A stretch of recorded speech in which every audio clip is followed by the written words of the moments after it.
It was just a portrait of a mother and her daughters, but look more closely at their hands. Dr. James Mitchell had spent 15 years studying photographic archives at the New York Historical Society, but he had never seen anything quite like this. The portrait arrived in a donation box from an estate sale in Brooklyn, dozens of glass plate negatives wrapped in yellowed newspaper from 1923. Most showed typical late 19th century scenes: stern-faced merchants, wedding parties, children in Sunday clothes, but one image stopped him cold. 3 women stared back through time. A mother, perhaps 40 years old, sat centered in an ornate wooden chair. Her daughters, who appeared to be in their late teens or early 20s, stood on either side. All 3 were African American, dressed in their finest clothes, high-collared dresses with intricate lacework, their hair styled with obvious care. The formal studio backdrop showed a painted garden scene, common for the era. What struck James wasn't the composition or the subject's dignified expressions. It was their hands. The mother's hands rested in her lap, fingers interlaced in an unusual pattern. Her right thumb crossed over her left, with her index and middle fingers extended while the others curled inward. The daughters each placed one hand on their mother's shoulders, their fingers arranged in similar, deliberate configurations. James had examined thousands of Victorian-era portraits. Subjects typically kept their hands still, folded naturally or resting on props.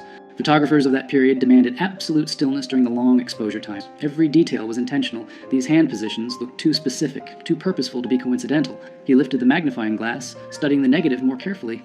In the bottom right corner, barely visible, someone had etched tiny numbers into the glass. NY 1892247. James couldn't shake the image from his mind. That evening, he returned to his apartment in the Upper West Side and spread his research materials across the dining table. He had photographed the glass negative with a high-resolution camera, and now the portrait filled his laptop screen in startling clarity. The detail was remarkable for 1892. He could see the texture of the fabric, the small brooch pinned to the mother's collar, even the subtle differences in the daughter's features. But it was the hands that held his attention. He zoomed in until each finger filled the frame. The positioning was unmistakable now. This wasn't random. The mother's right thumb crossed deliberately over her left, a gesture that required conscious effort to maintain during the exposure. Her extended fingers created a specific shape. The daughter's hands on her shoulders mirrored variations of the same theme, fingers bent at precise angles, thumbs positioned with clear intention. James had studied Civil War photography, Reconstruction-era documentation, and early 20th century social reform movements. He knew that activists and underground networks often used visual signals, specific poses, objects placed in photographs. Even the way people stood could convey hidden messages to those who knew how to read them. He opened his database of abolitionist and post-emancipation activist networks. The Underground Railroad had used quilts, songs, and symbols. But this was 1892, almost 30 years after the Emancipation Proclamation, 15 years after Reconstruction ended. What networks still needed secret codes? His phone buzzed. His colleague, Dr. Sarah Chen, a specialist in African American history, responded to his earlier text, "Free tomorrow morning? What did you find?" James typed back, "Something that might rewrite what we know about post-Reconstruction activism in New York. Bring your sources on property rights and documentation struggles." Sarah arrived at the Historical Society at 9 sharp, carrying a worn leather satchel filled with research materials. James had the portrait projected on the wall of the research room, larger than life. The 3 women gazed down at them with quiet dignity. "Look at their hands," James said, pointing with a laser pointer. Every finger positioned deliberately. Sarah approached the projection, her eyes narrowing. She set down her bag and pulled out a thick folder. After Reconstruction collapsed in 1877, African American families in the North faced a different kind of battle. Not slavery, but systematic exclusion. Property rights, inheritance, even proof of identity became weapons used against them. She spread documents across the table. Legal papers, city records, newspaper clippings from the 1880s and 1890s. New York wasn't the progressive haven people imagine. Black families struggled to maintain property ownership, establish businesses, prove legal marriages. Many had fled the South with nothing but their word. No birth certificates, no marriage licenses, no documentation. James picked up a yellowed newspaper from 1891. The headline read, "Property Dispute in Harlem? Family Claims Ownership Without Documentation." "Exactly," Sarah continued. "I've been researching mutual aid societies from this period. African American communities created networks to help each other navigate these systems. They pooled resources to hire lawyers, shared information about sympathetic officials, created their own verification systems when the official ones excluded them." "Secret networks," James said quietly. "Not secret in the sense of hidden," Sarah corrected. "Secret in the sense of parallel, operating alongside official systems, using methods that white authorities either didn't notice or didn't understand." James turned back to the portrait. "What if this isn't just a family photograph? What if it's documentation?" The etched numbers in the corner, NY 1892247, proved to be the breakthrough. After 2 days of searching through city directories and business records, James found a reference. Studio 247 belonged to a photographer named Thomas Wright, who operated from a building on 8th Avenue between 1888 and 1896. The address still existed, though the building had been converted into apartments decades ago. James stood on the sidewalk, looking up at the brick facade, imagining it as it had been.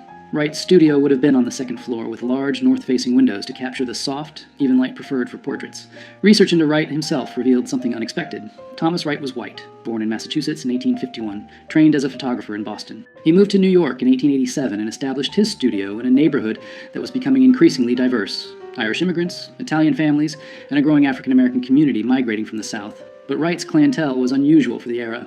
While most white photographers either refused to photograph black clients or charged them significantly more, Wright's advertisements appeared in African-American newspapers. His studio welcomed all customers at equal rates. Sarah found an interview Wright gave to a small, progressive newspaper in 1894. He spoke about photography as a tool for dignity and documentation, arguing that every person deserved a quality portrait regardless of their background. Between the lines, James sensed something more, a quiet activism, a deliberate choice to serve a community that others excluded. He was an ally, Sarah said, reading over James's shoulder. And if these hand positions are codes, he would have been the one who helped create them, documented them, distributed them. James contacted Dr. Marcus Thompson, a cryptography historian at Columbia University who specialized in visual communication systems. Marcus arrived at the Historical Society that afternoon, his curiosity piqued by James's cryptic phone call. Victorian-era codes often seem impossibly complex to us now, Marcus explained, examining the portrait, but they were usually quite practical for their users. The key is understanding the context. Who needed to communicate, what information they needed to convey, and who they needed to hide it from. He photographed the hand positions from multiple angles, then opened his laptop and began creating digital tracings. Let's start with the assumption that each hand position represents something specific. Not letters, too complex for a photograph.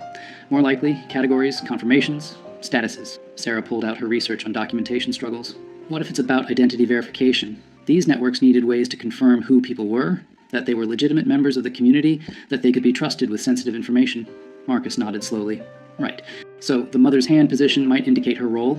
Family head, network member, someone vouching for others.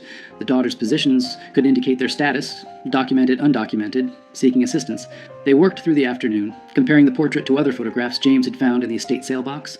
3 more portraits showed similar hand positioning, always subtle, always deliberate. In one, a couple's intertwined fingers created a pattern.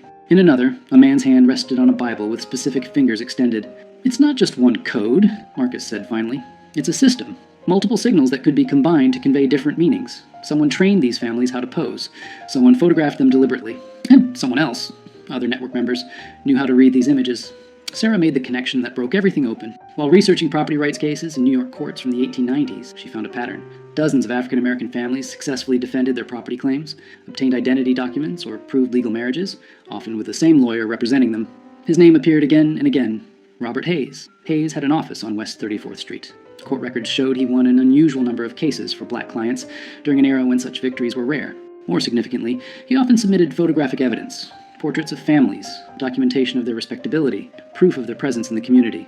He was using Wright's photographs in court, James realized, not just as evidence of identity, but as verification of community standing. These families were photographed, their images were cataloged, and when they needed documentation, Hayes could present these portraits to judges. But there was more.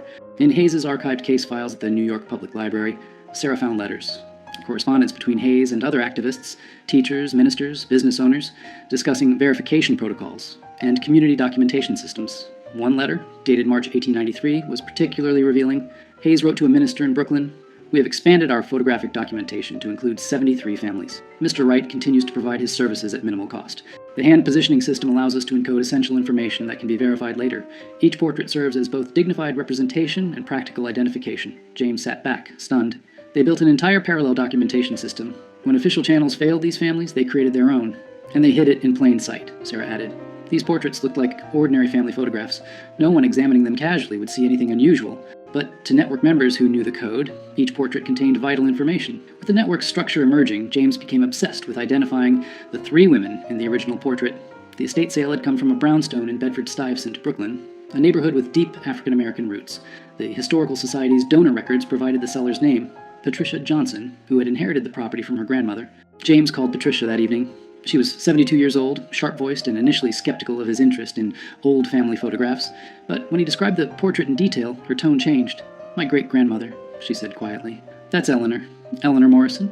The daughters would be my grandmother, Ruth, and her sister Grace." "Can you tell me about them?" James asked. Patricia was silent for a moment. "Eleanor was born enslaved in Virginia. Came north after the war with Ruth, who was just a baby. Grace was born here in New York. Eleanor worked as a seamstress. She was known for her skill with lace and fine embroidery, supported the family that way." "Did she ever mention being part of any organizations? Community groups?" She was involved in her church, Patricia said, and she helped people. That's what my grandmother always said. Eleanor helped families with paperwork, finding housing, connecting with lawyers. She seemed to know everyone, how to navigate every system. James's pulse quickened. Patricia, I think your great-grandmother was part of something significant. A network that helped African-American families document their identities and protect their rights after Reconstruction. Patricia was quiet again. When she spoke, her voice was thick with emotion. I always knew she was special, but we lost so much history. After she died in 1919, the family scattered. My grandmother rarely talked about those early years. With Patricia's permission, James and Sarah began tracing Eleanor Morrison's connections. Church records from Bethel AME Church in Brooklyn showed Eleanor as a member from 1879 until her death. She served on the Ladies' Aid Society, which officially provided charity to needy families. But the meeting minutes revealed something more structured. The society kept careful records of families they assisted, names, ages, circumstances, needs. But certain entries included notations that made no sense in context, numbers and letter codes that seemed arbitrary. Until Sarah realized they corresponded to Thomas Wright's numbering system. They were cross-referencing, she explained to James. The Church Society identified families who needed documentation. Wright photographed them with the appropriate hand codes. Hayes used the photographs in legal proceedings. And the church records kept track of everything, hidden in plain sight within charity work documentation. James found more photographs in Wright's archive. The Historical Society had acquired his entire collection in 1923, after his death, but no one had properly cataloged it. Dozens of portraits showed the hand positioning system. Families photographed between 1890 and 1896. Each image carefully numbered, each one documenting people who had been systematically excluded from official records. They identified other network members. A teacher named Samuel Brooks, who helped families obtain school records for their children. A clerk in the city property office named Mary Chen, who processed deeds and made sure paperwork was properly filed. A minister named Reverend James Washington, who performed marriages and provided certificates when official channels refused. Each person had taken quiet risks, used their position to help, operated within a system designed to exclude the people they served. Together, they had created something powerful, a shadow archive that preserved dignity and protection when official America offered neither. 3 months into their research, James and Sarah organized an exhibition at the Historical Society. They displayed 20 portraits from Wright's collection, each showing the hand positioning system, each accompanied by the story they had uncovered about the family photographed. Patricia Johnson attended, seeing her great-grandmother's portrait properly honored for the first time. She brought her daughter and granddaughter, 4 generations of Eleanor Morrison's descendants, standing before the image that had started everything. But the exhibition's most powerful moment came when other descendants arrived. James and Sarah had located families connected to 12 of the photographed individuals.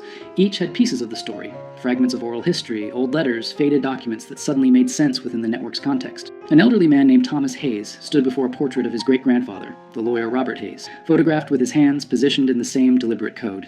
I always heard he helped people, Thomas said quietly, but I never knew the extent. Never knew he was part of something this organized. A woman named Grace Brooks examined a portrait of Samuel Brooks, the teacher. My family said he was arrested once, in 1895, for helping a family obtain false documents, but the charges were dropped. And looking at this now, I don't think the documents were false. I think he was helping people get the documentation they deserved, but were denied. The New York Times covered the exhibition. The article ran with the headline, "Hidden in Plain Sight, How Post-Reconstruction Activists Built a Secret Documentation Network." Within days, historians from across the country contacted James, sharing similar findings from their regions. Parallel networks in Philadelphia, Boston, Chicago, all operating during the same period, all using subtle codes and photographs to document and protect African-American families navigating hostile systems. 6 months after discovering the portrait, James stood in the Historical Society's conservation lab, carefully handling the glass plate negative. They had digitally restored dozens of Wright's photographs, each image now preserved and accessible to descendants and researchers. The mother and daughter's portrait had become iconic, reproduced in textbooks, featured in documentaries, displayed in museums. But for James, its power remained personal. He thought of Eleanor Morrison, born enslaved, who had built a life of dignity and purpose in New York, who had helped countless families navigate a system designed to exclude them, who had posed for this photograph with her daughters, their hands carefully positioned in a code that would preserve their place in history. Patricia Johnson had donated Eleanor's personal papers to the Historical Society, letters, a diary, business records from her seamstress work. In the diary, Eleanor wrote about the photograph. "Had our portrait made today. Mr. Wright is a kind man, understands what we are building. The girls were nervous, but I told them this picture will matter. Someday, people will see what we did here." She had been right. The photograph had mattered. It had preserved not just their images, but evidence of their resistance, their ingenuity, their refusal to be erased. Sarah had traced 63 families through the network, documenting how they had obtained property deeds, legal marriages, business licenses, and school records, fundamental rights that should have been automatic, but required elaborate workarounds to achieve. The network had operated from approximately 1888 to 1897, helping hundreds of families before gradually dissolving as some activists died, others moved, and new systems emerged. Thomas Wright had died in 1923, his contribution largely forgotten. Robert Hayes had continued practicing law until 1910. Eleanor Morrison had lived to see her daughters married and established, her work continued by others. The network hadn't solved systemic injustice, but it had provided practical help to people who needed it desperately. James met regularly with descendants now, collecting oral histories, connecting families who shared this hidden heritage. The portrait had become more than historical evidence. It was a bridge between generations, proof that their ancestors had been resourceful, connected, and determined to create justice when official America denied it. He thought of Eleanor's hands, positioned deliberately in that Brooklyn studio in 1892, her fingers creating a code that would outlive her, that would carry her story across more than a century. In the end, the simplest gestures could hold the most profound truths. Sometimes, you just needed to look closely enough to see them.